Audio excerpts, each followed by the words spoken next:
of making sure that the public have this sort of basic amenities is also the concern of planning.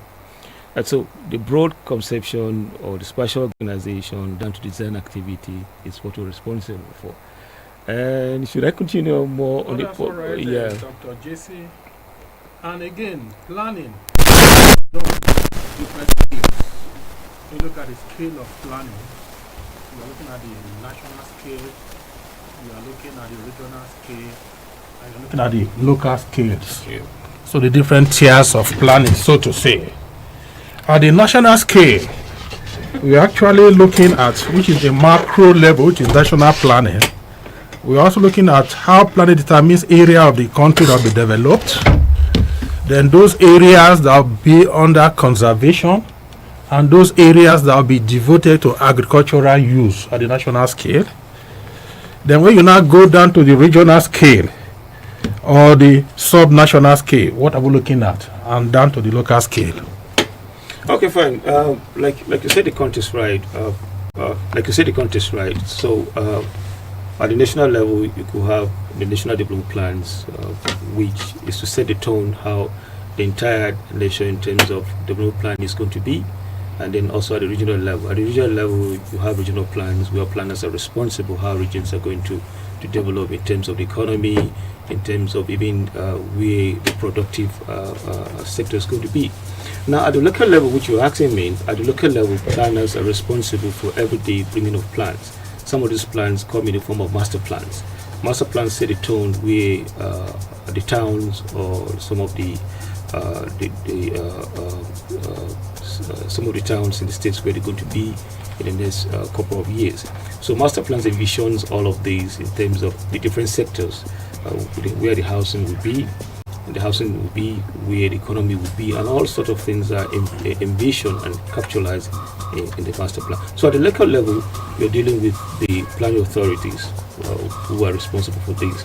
They set out what should be, and some of these are envisaged in the master plan. Where you don't have the master plans across the country, you see most of the towns having what they call layout plans. These layout plans are done at different district levels. They set out where different uses will be, where the industries will be, where the residential areas will be, where the markets will be, and there's a sort of connectivity. So that's what you're dealing with at the local level, the local plans. And at the bigger scale, you have the master plans, which now sets the tone of what should be in the next couple of years. Yeah. Yes, interesting, Dr. No. You see, in a layman's term, planning seek to organize any given space. Let me break it down. When you have a thick forest, it's the town planners and the other professional colleagues that give order to that kind of space.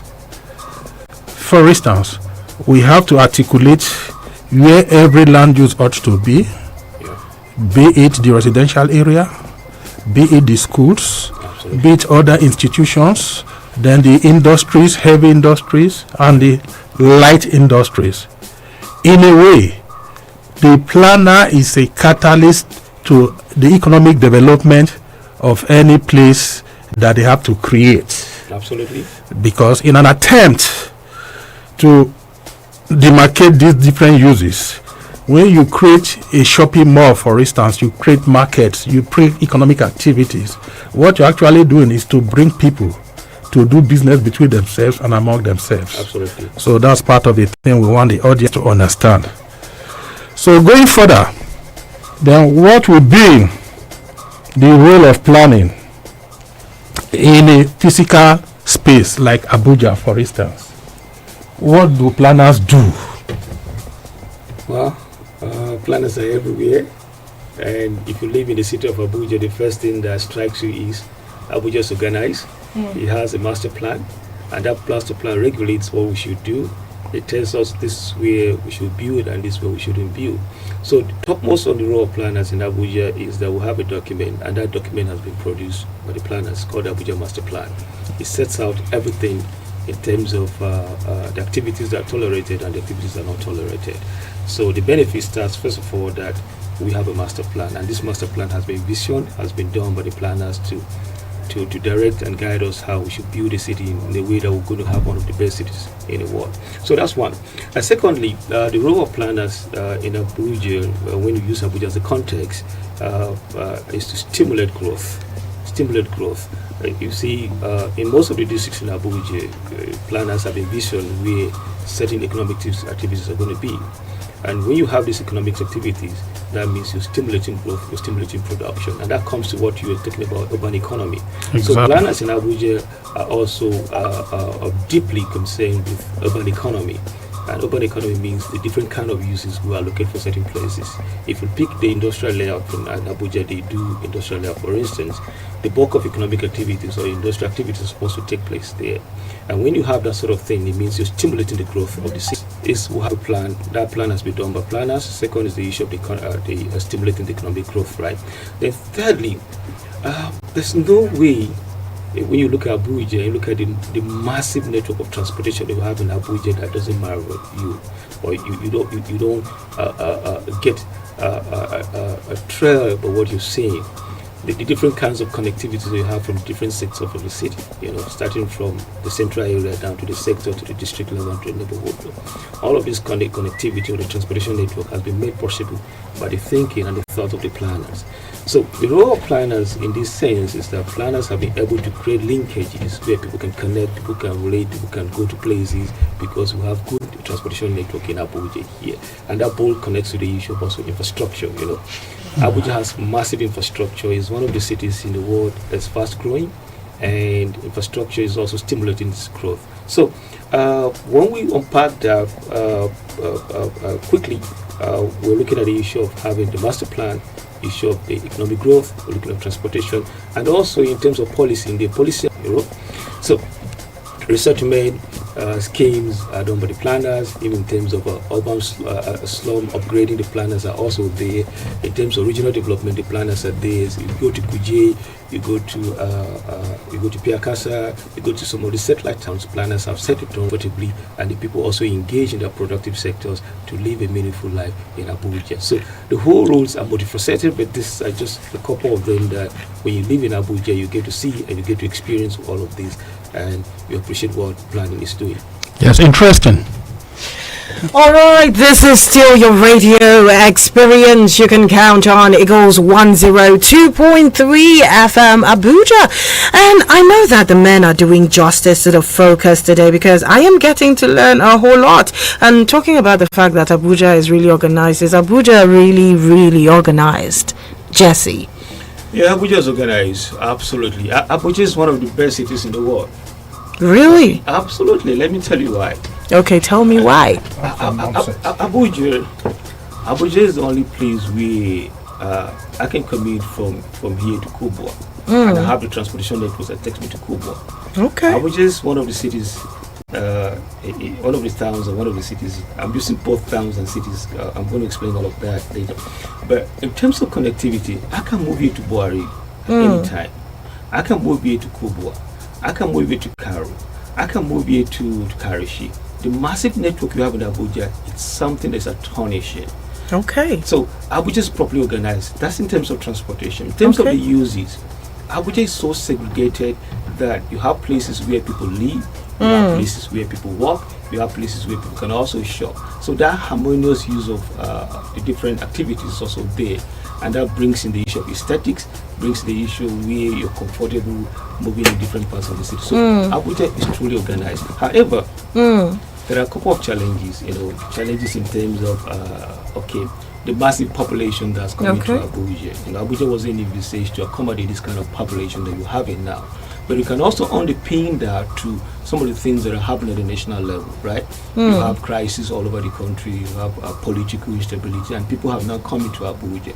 And because of that, you have massive population that's coming to Abuja through internal displacements, through political conflict. So when you have that massive population in Abuja now, that sort of creates some sort of tension, some sort of pressure on the existing infrastructure, or even the infrastructure that has been envisaged to take care of the population when Abuja Master Plan was done. So the challenge now, what you see now, it's not Abuja is not organized. What you see now is because we have got massive population that wasn't really envisaged for. and because of the political crisis in the country, and that's sort of putting the pressure on the existing infrastructure and creating some sort of ripples and problems on that. But generally, Abuja is well organized. It's one of the best master plans that you have in the city, you have in the country, one of the best master plans that you have in the world. And with time, you're going to have one of the best implemented master plans in the world. Okay, so the focus today is on city planning and the public understanding the basics and the role of planning in society. Do not touch the dial. We'll be right back. Or documents for your land and property? Do you need the right information on how you can prevent your building from being demolished? Then tune in to Town Planning Program on Eagles 102.3 FM Abuja every Thursday by 5 p.m.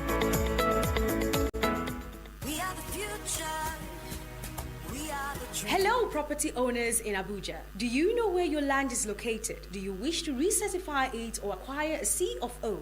Do you wish to write site reports for your plots? Are you sure of the specific use of your land? If so, what do you want to build? Hope you have gotten an approval to build and you are not blocking any public facilities like access road, drainages, or encroaching into other plots, as building without approval is illegal and punishable by demolition. A town planner can help you secure your land and property development according to Abuja Master Plan and other legislation. Oh yes! Hurry! Call a town planner today to avert future problems. For more information, please locate us at plot 2047 Michael Okbara Way, Wuse Zone 5, Abuja. This message is brought to you by Nigerian Institute of Town Planners FCT chapter. We are the dream.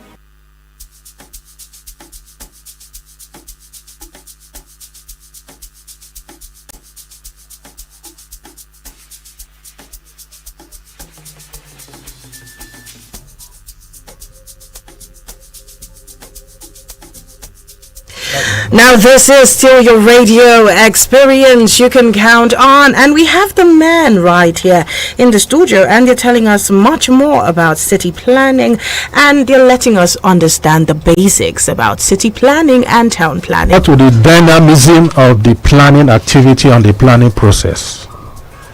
Planning, as we know, is not a static activity. Absolutely. It is dynamic, and it relates to how the city grow, how the city evolve, and the variables that make for city growth are all captured in the activity of planning.